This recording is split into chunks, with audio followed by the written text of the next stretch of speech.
Tout commence en 2015.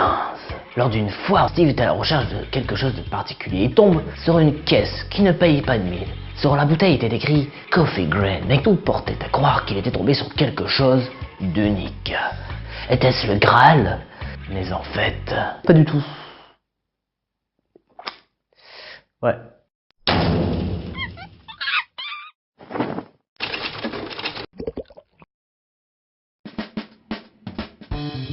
Salut les imbibés, on se retrouve aujourd'hui pour une vidéo où on va parler plus en détail du Coffee Grain. On avait vu dans une précédente vidéo que le Coffee Grain s'apparentait au single grain. Mais alors pourquoi on l'appelle ainsi? Qu'est-ce qui différencie le single grain, le simple single grain, au Coffee Grain? On va voir ça tout de suite.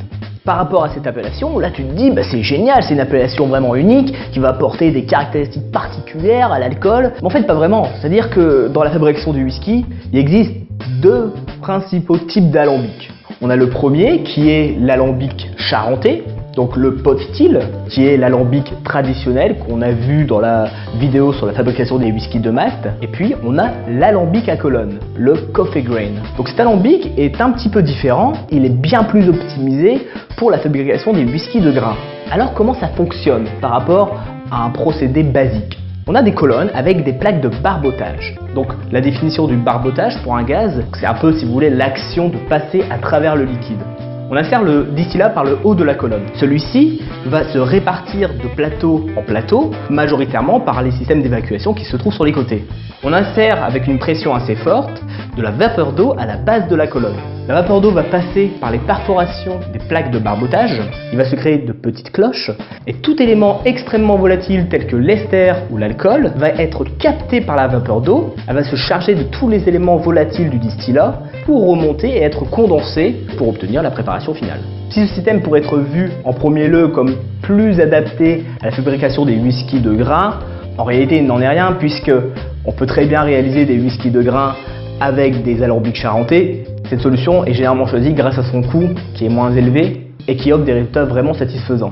Encore une fois, le choix du type d'alambic repose sur les épaules du distillateur.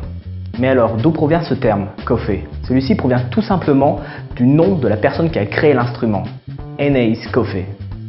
Mais quelle barbe magnifique!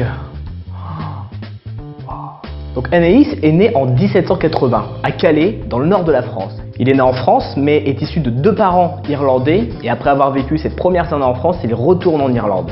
Donc lui, sa carrière, il l'a passée chez les douanes. Après une longue carrière, il entre dans l'industrie du whisky, qu'il était d'ailleurs auparavant chargé de contrôler.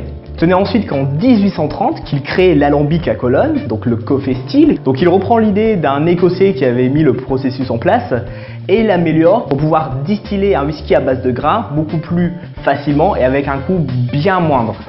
Alors est-ce que ce type d'alambic est destiné exclusivement à la fabrication des whiskies de grains? Eh ben non, puisque les Japonais se sont mis en tête de sortir un coffee malt, un single coffee malt. Donc ce qu'on peut en conclure, c'est que lorsque vous voyez le terme coffee sur une bouteille de whisky, cela veut probablement dire que c'est un single, c'est-à-dire qu'il a été distillé dans une seule et unique distillerie, que la distillation a été faite avec un alambic à colonne, donc le patent still ou le Coffee Still. Je sais pas pourquoi ils ont plein de noms. En revanche, ça ne veut pas dire qu'on a utilisé une seule et unique céréale. Et ça, c'est un petit peu le point faible de la nomenclature qu'on peut retrouver actuellement. C'est-à-dire que lorsqu'on a le terme malt, on sait que ça a été fait avec 100% d'orge. Mais lorsqu'on a le terme grain, ça peut être à la fois 100% de blé, 100% d'une autre céréale, mais ça peut être aussi à la fois un mélange d'orge et de céréales, etc. Il se peut que vous retrouviez sur vos bouteilles aussi le terme pur. On l'avait vu pour le pur malt par exemple. Alors le terme pur ne va indiquer aucunement le nombre de whisky de distilleries différentes, mais va être une bonne indication sur le nombre de céréales. Lorsqu'on parle d'un whisky pur malt ou pur grain, alors ça ne veut pas dire qu'il ne provient qu'une seule et unique distillerie, mais ça veut dire qu'on a utilisé une seule et unique céréale.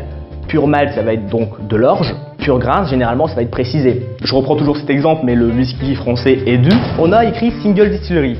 Single, ça veut dire que le produit ne provient que d'une seule et unique distillerie. Et ensuite, on a pur grain. Le terme pur ici va expliciter le fait qu'on a utilisé une seule et unique céréale. Et en l'occurrence, le blé noir du sarrasin. Faut faire un petit commentaire, c'est-à-dire que les termes single, malt, grain ou blended sont des termes qui ont une connotation légale.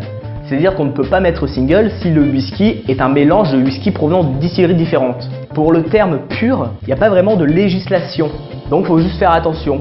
La vidéo est maintenant terminée, je te remercie de l'avoir suivi. N'hésite pas à t'abonner, à me suivre sur les réseaux sociaux, à me laisser des commentaires. N'hésite pas également à partager cette vidéo si celle-ci t'a plu. Et moi je vous dis, salut les imbibés.